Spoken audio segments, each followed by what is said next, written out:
Hello guys, रेखा coaching classes में आपका स्वागत है। आज हम पढ़ने वाले हैं जीव विज्ञान में अध्याय 5 पुष्पीय पादपों की आकार की। तो एक पुष्प प्लांट के लिए वेरी इम्पॉर्टेंट पार्ट है, तो उसी की आकार की और उससे रिलेटेड यानी जड़, तना, पत्ती, इनकी सारी संरचनाएं वो क्या क्या कार्य कर रही हैं, इनके बारे में हम इस चैप्टर में जानेंगे। तो आप पुष्प की संरचना से देख ही रहे होंगे कि ये पुष्प की आकारिकी को प्रदर्शित कर रहा है। पुष्प में पाए जाने वाले अंडाशय, दल, दलपुंज, पुंकेसर, स्त्रीकेसर, इन सब के बारे में और उनमें कौन सा क्रम है, असीमाक्षी, ससीमाक्षी, और उनके बीजांड, उनका विन्यास, इनके बारे में हम इस चैप्टर में जानेंगे। तो आइए शुरू करते हैं आज का पहला प्रश्न। तो हमारा पहला प्रश्न है कि मूल के रूपांतरण से आप क्या समझते हैं। तो पहले हमें तो ये पता होना चाहिए मूल क्या है। मूल का अर्थ होता है जड़। तो जड़ों का रूपांतरण विभिन्न प्रकार के प्लांट होते हैं, सारे प्लांटों में ये जड़ का रूपांतरण अलग अलग प्रकार से होता है। तो हम कुछ प्लांट हैं जो वेरी इंपॉर्टेंट है, वो वर्षों तक जीवित रहते हैं। तो वो क्या रीज़न है, तो उनमें से सबसे इंपॉर्टेंट है बरगद, सलजम और मैंग्रोव। आइए अब हम जानेंगे कि बरगद में किस तरह से रूपांतरण हो रहा है, सलजम में और मैंग्रोव में। तो आइए जानेंगे। तो जो मूल का रूपांतरण है वो क्या है, तो मूल अथवा जड़ का सामान्य कार्य पौधों को स्थिर रखना और जल एवं खनिज पदार्थों का अवशोषण करना है। इसके अतिरिक्त जो जड़ हैं वो कुछ विशिष्ट कार्य को संपन्न करने के लिए रूपांतरित हो जाती हैं। यानी सारे कार्य क्या करती हैं, जड़ जो करती हैं, तो वो कार्य अलग अलग कार्य को निभाती हैं। उनकी संरचना में भी क्या हो जाता है, परिवर्तन हो जाता है। तो ये जड़ के मूल के कार्य हैं और इसका रूपांतरण है। तो हम जानेंगे कि बरगद में पाए जाने वाला जो जड़ का कार्य है वो किस तरह से होता है।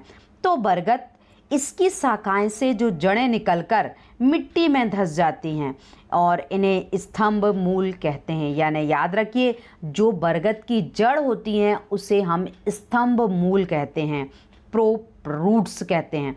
ये शाखाओं को सहारा प्रदान करने के अतिरिक्त, यानी सहारा सपोर्ट तो शाखाओं को कर ही रही है, बट क्या हो रहा है, सहारा प्रदान करने के अतिरिक्त जल एवं खनिज लवणों का भी अवशोषण करने का कार्य करती हैं।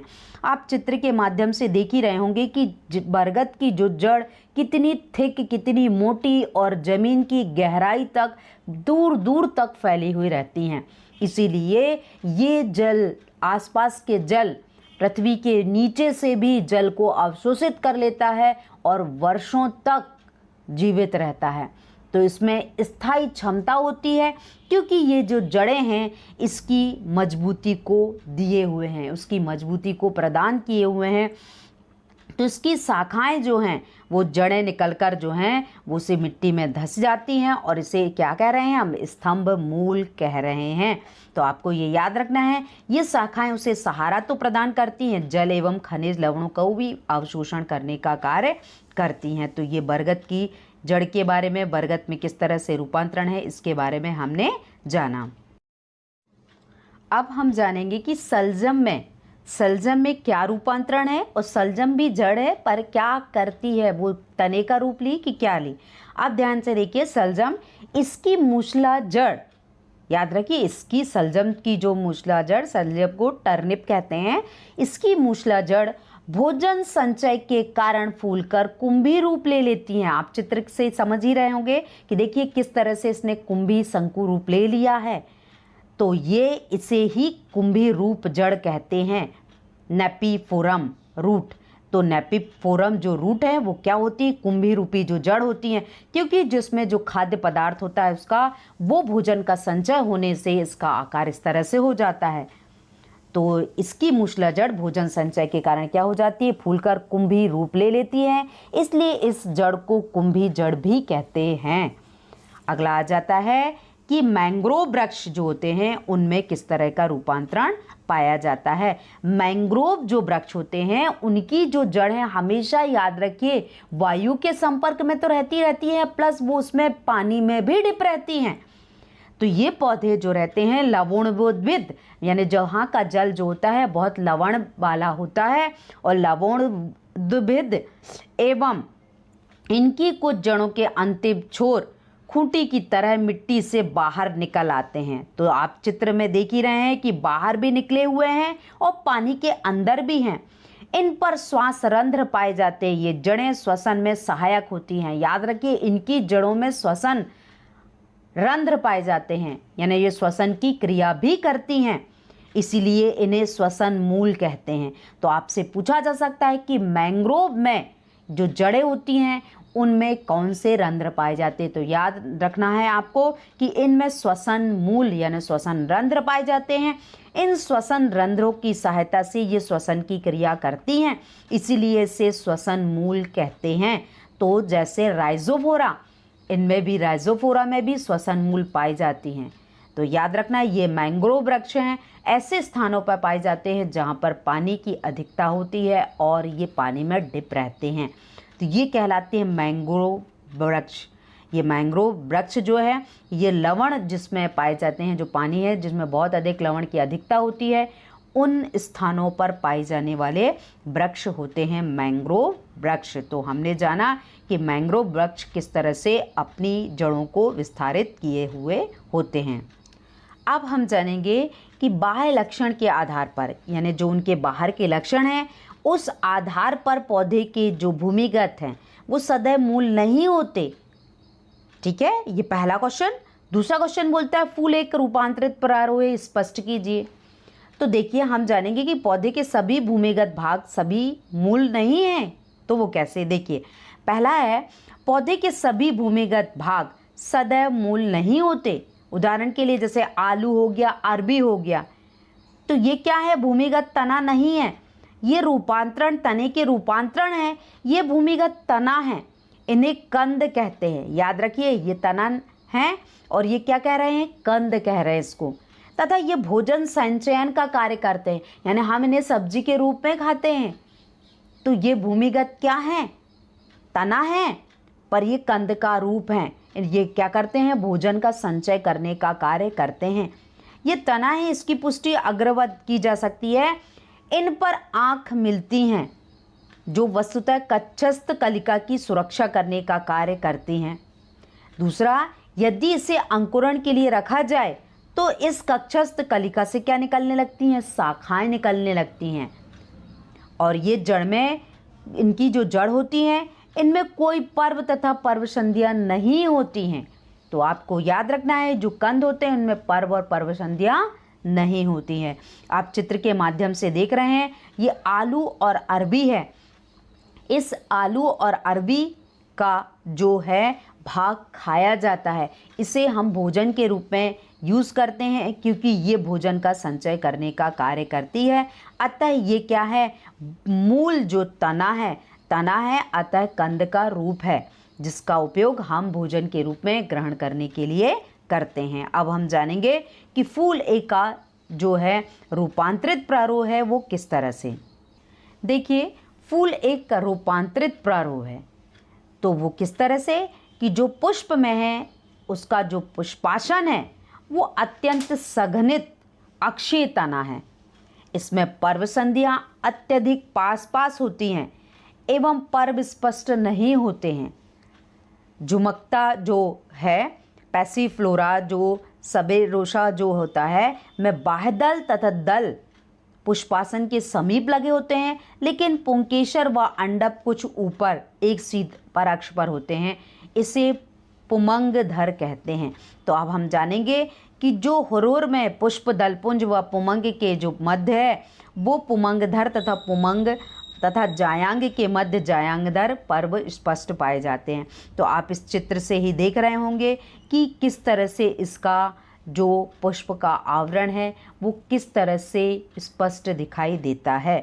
तो आपने जाना कि ये प्रारूप जो फूल एक रूपांतरित प्रारूप है, यानी रूपांतरित प्रारूप का अर्थ होता है कि ऐसा रोह जो क्या करता है, अलग अलग संधियों पर, अलग अलग पर्व पर क्या करता है, अपनी संरचना को स्पष्ट करके दल और दलपुंज की व्याख्या करता है। तो आता है पुष्प क्या है, एक प्रारोह, रूपांतरित प्रारोह है। आपने चित्र से स्पष्ट किया और इस तरह जाना कि पुष्प क्या है, एक रूपांतरित प्रारोह।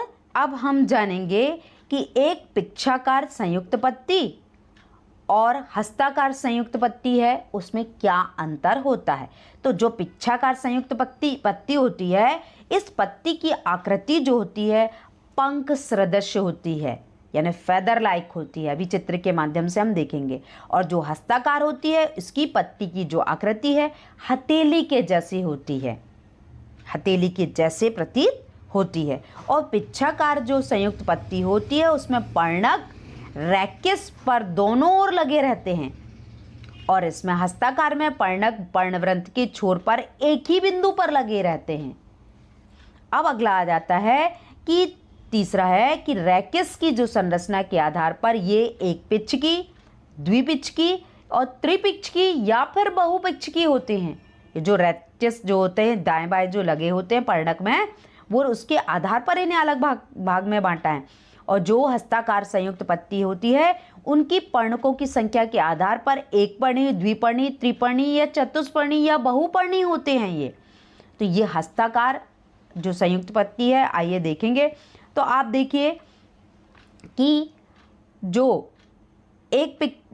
अभी हमने देखा कि जो पिच्छाकार संयुक्त पत्ती है उसकी आकृति और हस्ताकार, तो आइए हम चित्र के माध्यम से आप देख रहे हैं कि इनकी जो पत्ती की जो आकृति है वो किस तरह से है। तो आप इन चित्रों के माध्यम से पत्ती की आकृति और उनमें दिया हुआ वर्णन पहचान सकते हैं। तो आपको चित्र सहित ही तैयार करना है। ये था हमारा पिच्छाकार संयुक्त पत्ती और हस्ताकार संयुक्त पत्ती में अंतर। आइए अगला क्वेश्चन जानेंगे। अब आ जाता है विभिन्न प्रकार के पर्ण विन्यास। मैंने स्टार्टिंग में ही बताया था कि हम सारे विन्यास के बारे में, पौधे के जो पार्ट हैं उनके बारे में हम इस चैप्टर में जानेंगे। तो अब हम जान रहे हैं कि विभिन्न प्रकार के पर्ण विन्यास और उनका उदाहरण। तो देखिए, तने या शाखा की पर्व संधियों पर पत्तियां एक विशिष्ट क्रम में लगी रहती हैं, इसे ही पर्ण विन्यास कहते हैं। तो याद रखिए, जो शाखा में पत्तियां एक विशिष्ट क्रम में लगी हैं वही क्या कहला रहा है, उसका पर्ण विन्यास। पर्व संधि पर पत्तियों की संख्या 1, 2 अथवा 2 से अधिक भी होती है, तो वो पर्ण विन्यास किस प्रकार का होता है, आइए जानेंगे। पहला है एकांतर क्रम। तो एकांतर क्रम में क्या होता है, उसके नाम से ही समझ में आ रहा है, एकांतर यानी एक का अंतर, एकांतर। तो जब एक पर्व संधि पर एक पत्ती तथा अगली और पिछली पर्व संधि पर पत्ती अलग दिशा में विपरीत होती हैं। तो आप चित्र के माध्यम से देख रहे हैं, जैसे गुड़हल हो गया, सरसों हो गया, इन पत्तियों से दिख रहा है आपको एकांतर क्रम किस तरह से। एक पत्ती है, दूसरी तरफ दूसरी पत्ती है, वो क्रम से है। तो वो जो क्रम जो पाया जा रहा है वो एकांतर क्रम है, जिससे हमें अल्टरनेट कहते हैं। तो अल्टरनेट क्रम जो है, एकांतर क्रम में क्या होता है, एक पर्व संधि पर एक ही पत्ती होती है तथा अगली और पिछली पर्व संधि पर दूसरी पत्ती होती है। तो ये क्रम कहलाता है एकांतर क्रम। आप चित्र के माध्यम से समझ गए होंगे। अगला प्रकार है अभिमुख। देखिए, उसके नाम से ही समझ में आ रहा है, स्पष्ट हो रहा है, अभिमुख, अपोजिट। जब एक पर्व संधि पर 2 पत्तियां होती हैं, यानी पर्व संधि एक है पर पत्ती कितनी है, 2, तब 2 प्रकार की स्थिति हो सकती है। एक तो अध्यारोपित, तो जब पत्तियों की दिशा प्रत्येक पर्व संधि पर एक ही हो, जैसे अमरूद हो गया, तो वो क्या कहलाएगी, अभिमुख।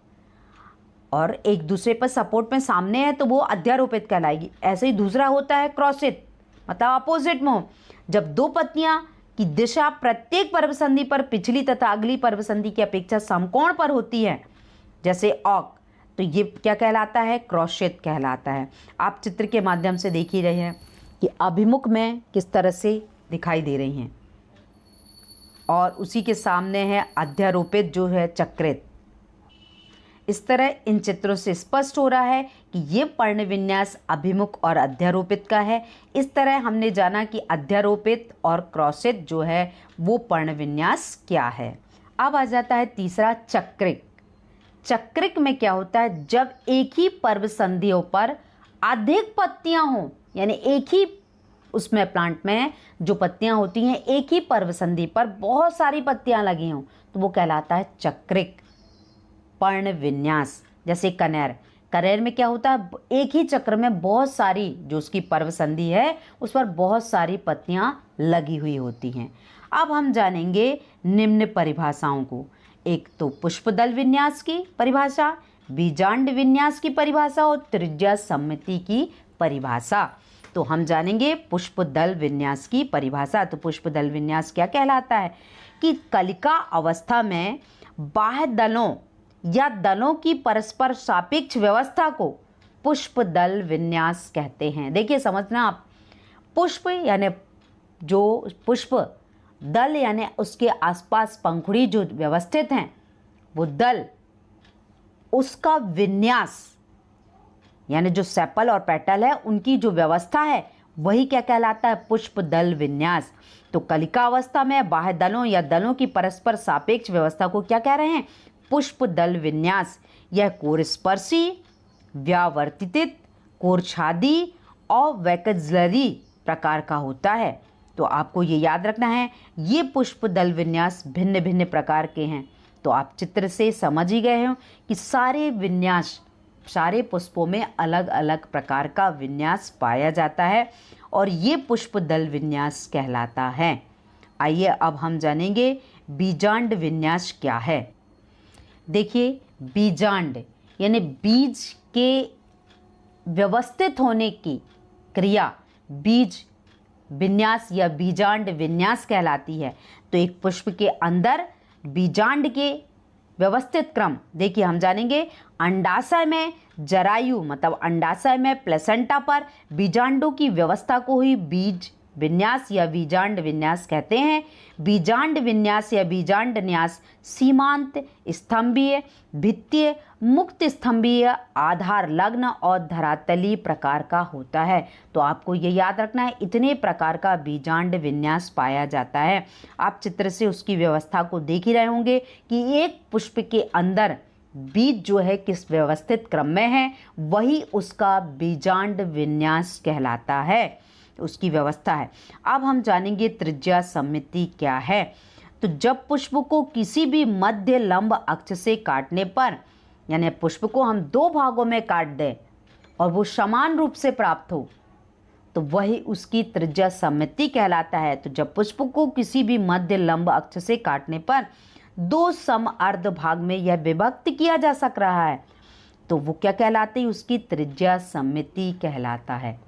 तो ये कहलाया त्रिज्या सममिति। तो हमने जाना बीजांड विन्यास क्या था और त्रिज्या सममिति क्या है। अब हम इस चैप्टर का वेरी इंपॉर्टेंट पार्ट जानेंगे, जो पुष्प क्रम है वो कितने प्रकार का होता है। पुष्प क्रम एक तो असीमाक्षी और ससीमाक्षी, ठीक है। तो अब हम इसी पुष्प क्रम को जानेंगे। तो सबसे पहले हम जानेंगे कि जो असीमाक्षी पुष्प क्रम है वो क्या है। तो इसमें क्या होता है, मुख्य अक्ष अनिश्चित रूप से बढ़ता है तथा पुष्प पार्श्व में अग्रविशारी क्रम में लगे रहते हैं। तो वो क्या, जैसे मूली, सरसों, घास, केला, सहतूत, इनमें हम देखते हैं कि जो पुष्प का जो क्रम है वो अनिश्चित रूप से बढ़ता है तथा पुष्प जो है वो पार्श्व में अग्र अभिसारी रूप में लगे रहे, वही कहलाता है असीमाक्षी क्रम। तो हम चित्र के माध्यम से देख रहे हैं असीमाक्षी में पुष्प का क्रम क्या है। तो अब हम जानेंगे ससीमाक्षी पुष्प क्रम। तो अब क्या है, जिसे याद रखना, असीमाक्षी को रेसिमोस कहते हैं, ससीमाक्षी को साइमोस इन्फ्लोरेंस कहते हैं। तो इस प्रकार के पुष्प क्रम में मुख्य अक्ष सममिति वृद्धि वाला जो होता है और शीर्ष वाला एक पुष्प बन जाने के कारण शीर्ष की वृद्धि रुक जाती है, यानी ऊपर की वृद्धि रुक जाएगी और उसके साइड के जो पुष्प की जो है वो आकृति चेंज होती जाएगी। और शीर्ष पर एक पुष्प बन जाने के कारण शीर्ष की वृद्धि रुक जाती है और शीर्षस्थ पुष्प के नीचे की शाखाएं निकलती हैं व उनके शीर्ष पर भी पुष्प बन जाता है। तो वो पुष्प पुष्पीय अक्ष पर तलाभिसारी क्रम में लगे रहते हैं, जैसे गुड़हल हो गया, पॉपी हो गया, चमेली हो गया। इनके पुष्प में ऊपर का जो पुष्प है वो वृद्धि नहीं करता है, उसके साइड के पुष्प वृद्धि कर लेते हैं। आप चित्र से देख ही रहे हैं कि ऊपर एक पुष्प निकल गया, उसके जो राइट और लेफ्ट में अलग पुष्पों का क्रम लगा हुआ है, वही पुष्प का जो क्रम है वो कहलाता है शशीमाक्षी पुष्प क्रम। तो ये हमने जाना अशीमाक्षी और शशीमाक्षी पुष्प क्रम क्या था। तो आपको बहुत अच्छे से तैयार करना है चित्र के द्वारा। अब आप इनको चित्र को देख के ही समझ गए होंगे कि अब हमें क्या जानना है। आ जाता है झकड़ा जड़ और दूसरी होती है अपस्थानिक जड़। तो ये जड़ देखकर ही समझ गए हो झकड़ा जड़ कौन कौन किस किस में पाया जाता है, गेहूं, धान और जौ।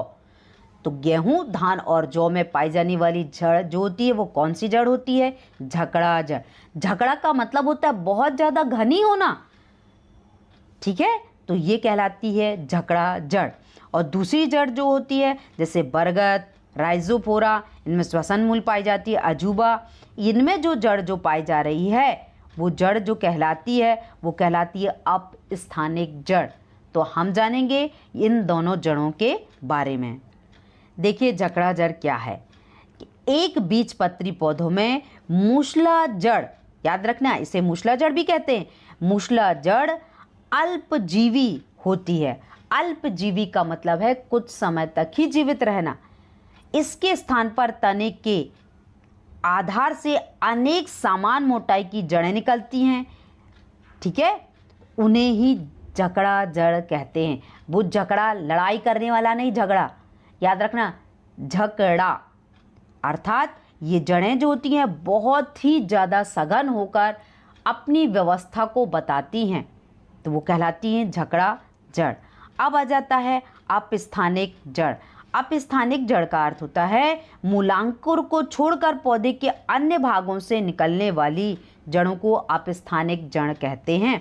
अपस्थानिक जड़ें जल तथा खनिज पदार्थों के अवशोषण के अतिरिक्त विशिष्ट कार्य यानी पौधे को सपोर्ट करने का कार्य भी करती हैं। ये क्या होती हैं, ऊपर की ओर भी निकल जाती हैं।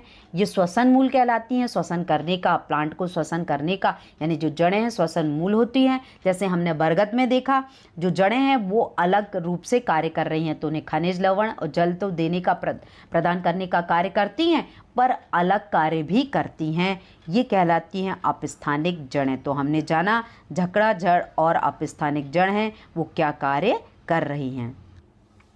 इस तरह हमने पुष्पी पादपों की आकारिकी में इतने प्रश्नोत्तर को जाना। अगले पार्ट में इसके आगे के प्रश्नोत्तर को लेकर आऊँगी। तो आज की प्रश्नोत्तर की श्रृंखला यहीं समाप्त होती है।